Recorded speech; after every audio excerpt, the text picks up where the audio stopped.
All right, I'm back, and I want to make sure that we get through our slides or we get through this discussion.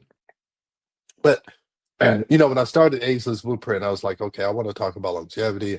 Thought I was going to be talking about a lot about peptides and stem cells and all this, and we're going to do all of that, okay? And if that's what you want, I think that's all a part of it. Just like getting your hormones straight. If you don't have your hormones straight, you're not going to be able to meditate because you're not going to be able to control your mind because your hormones are controlling your mind, and those hormones of stress are controlling your mind. So you got to get your hormones right. You got to get that stress connection right. Then we can go into the meditation and all that. So we're going to work on the body, but really where the value is working on your mind, okay, and reconnecting. So we're going to start with the body because that's what people are used to. They're used to this 3D world, but you got to move on up. You got to move up the ladder. All right. So let's go to the next slide. All right. Now, this is what has changed my life is understanding how to meditate and if I'm doing it right. I just had a patient, I was telling them about meditation. He said, yeah, I tried to meditate, but I don't know if I'm doing it right. I understand. I told you when I first started this 6, 7, 8 months ago, 2 minutes, I'm thinking about, hey, I need to drink another cup of coffee. I need to, whatever. All right. So I did this program called Declutter the Mind. It was 30 days of mindfulness meditation. First, you start out trying to do 5 minutes and then 10 minutes and 15 minutes. So, anyway, so what you do is you put the headband on, you connect it to an app, and you can listen to their guided meditation, or you can do your own. I actually recorded myself doing a meditation, and that's what I did this morning. So what I want to show you is that I had 87 birds. So you see this? This means that my mind was quiet this whole time. We see all these blue birds here. So this is when I was coming out. You see this yellow star. So I had two recoveries. This takes a lot of practice to be able to calm your mind for 20 minutes. And it also looks at your cognitive performance. Yesterday, I was a little tired. I did my meditation a little bit too late in the morning. You want to do it in the first hour or two when you wake up, because that gets you set for the rest of the day. But you see, my cognitive performance goes up. The earlier I do it, it's because I have less other things on my mind. All right. I I 100% say this is worth it. You can go to www.choosemuse.com/ageless. You get 20% off. But this is essential if you want to learn how to meditate and you want to practice it. I do it every day. Sometimes it's 10 minutes, sometimes it's 20 minutes. When I really can really get into it, I do 30 minutes. And 30 minutes isn't hard anymore when I was doing 2, 3 hours with Joe Dispenza. So, and you do begin to fall in love with feeling that feeling of calmness. And that's when you get the clarity. That's when the GPS system is telling you, hey, this is what you need to do today. All right.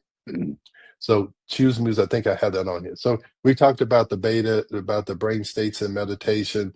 This is where you want to live, is in this alpha state, relaxed awareness, the bridge between the subconscious and the conscious. Creativity begins to flow as mental chatter quiets. That's where you want to be in the morning. That's where you want to be all day. All right. This is when you want to introduce new things into your subconscious. Okay. Access to the subconscious mind is here. So, first thing in the morning and last thing at night, you should go over the characteristics of who you want to be. Okay.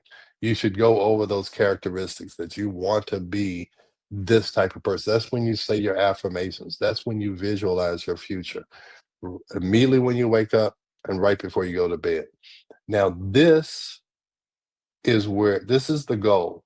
This is when what they call connecting to source, and source is the field. So let me tell you this interesting thing. So back in the 1940s, this doc, he was looking at electromagnetic fields. If you don't understand it, anything that has a charge has an electromagnetic field. And we know we have a charge because we do EKGs and we do brain waves. We emit electricity. Anything that emits electricity has an electromagnetic field. All right.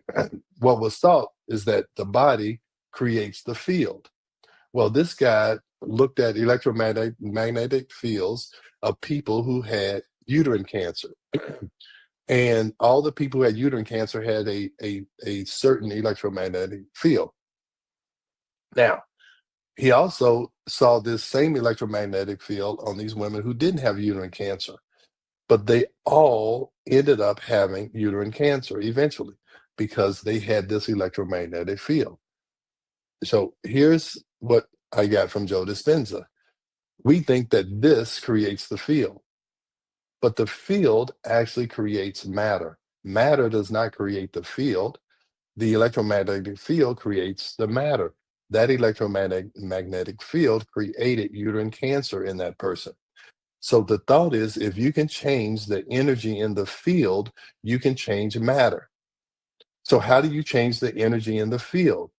Your thoughts, because we saw the EEG, it had an electrical charge. We were looking at those brain waves. The heart, it has an electromagnetic field, right? Because we do EKGs. So the way you change the field is by your thoughts and the feelings coming from your heart.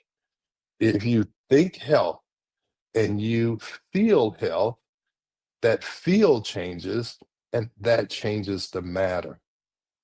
Now, again, you have to be open-minded to even grasp that concept.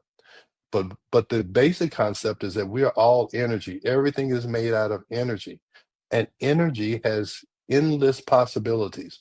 Just think, if we're all energy, that's how we can all be different because you can reshape and you can condense that energy in all different forms. The trees, how do they grow so tall? Is that they have a certain frequency and energy, and that energy comes from the earth, it comes from the sun, it comes from all around us. And again, some people may not be able to accept this, but this is quantum physics. This is science, okay? So you have to change the energy in your field with your thoughts and your feelings, and then this matter will change or can change. So when you're in that gamma state, you have coherence between your heart and your brain. And whenever you have two wavelengths that are in the same frequency, they expand, they get bigger.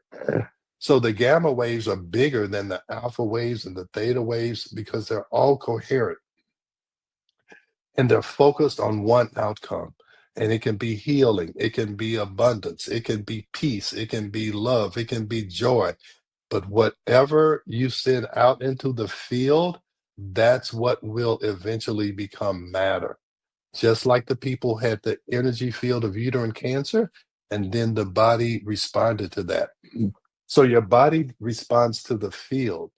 I was trying to treat matter, with the pill, with the potion, and I still do that. But if you want to go into deep healing, you have to change the energy in the field. And again, I hesitate to say some of this because it's going to go right above somebody's head, but somebody is going to hear this and it's hopefully going to change how they think about themselves and they think about the world around them. All right. So starting your practice, I would tell you this is my sacred space. This is my extra bedroom. I get up early. My wife, she's still asleep, and I come down here. This is where I learn. This is where I meditate. This is where I connect. This is where I think about what I want to do for my podcast. What do I? This is my sacred space. So I would tell you to find a sacred space. Okay. And it's so sacred that I was like, I just blur the background so I can be where I feel like I meet the source. All right. So you find a quiet area. You find a comfortable seat. I bought this seat. It has a headrest. It has everything. And you want to, you can either be on a cushion or whatever, but you want to find where you're comfortable. And then the key is anchoring your breath is the best way to stay present is to focus on your breathing. And breath work is important. There's different types of breath work. There's breath works to synchronize different both sides of your